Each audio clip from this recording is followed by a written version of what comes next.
Welcome back to my channel అండి.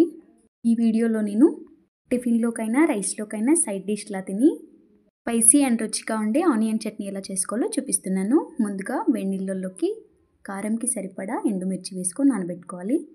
తర్వాత 1 table spoon oil వేసి 1/2 టేబుల్ స్పూన్ జీలకర్ర, 1/2 టేబుల్ స్పూన్ ధనియాలు, 1 టేబుల్ స్పూన్ మినపప్పు వేసి దూరగా ఫ్రై చేసుకోవాలి. ఇలా రంగు మారిన తర్వాత పొడుగా స్లైసెస్లా కట్ చేసుకున్న ఉల్లిపాయ ముక్కలు కూడా వేసి లో ఫ్లేమ్లో కలుపుతూ ఉండాలి. ఉల్లిపాయలు ఈ రంగులోకి మారిన తర్వాత స్టవ్ ఆఫ్ చేసి పూర్తిగా చల్లారనివ్వాలి. పూర్తిగా చల్లారనిచ్చిన తర్వాతే మిక్సీ పట్టాలి, లేదంటే గరకగా ఉంటుంది, స్మూత్గా అవ్వదు. ఆనియన్ చట్నీ అనేది చాలా స్మూత్గా మిక్సీ పట్టుకోవాలి. ఈ ఆనియన్స్ అనేవి మిక్సీ జార్లోకి వేసి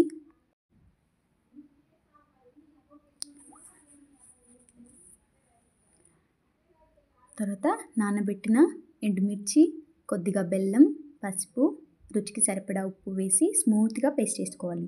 ఇక్కడ 1 టేబుల్ స్పూన్ ఆయిల్, కొద్దిగా జీలకర్ర, కొద్దిగా మినపప్పు, ఎండుమిర్చి, కరివేపాకు చిటపటలాడేంత వరకు వేయించాలి. తర్వాత లో ఫ్లేమ్లో ఉంచి ఆనియన్ పేస్ట్ అనేది ఇందులోకి వేసి 2-3 మినిట్స్ లేదా 4-5 మినిట్స్ వరకు లో ఫ్లేమ్లో కలుపుతూ ఆయిల్ లైట్గా పైకి తేలేంత వరకు కలుపుకోవాలి. ఇలా చేస్తే ఉల్లిపాయ చట్నీ అనేది వారం రోజుల వరకు నిల్వ ఉంటుంది ఫ్రిడ్జ్లో పెట్టుకుంటే.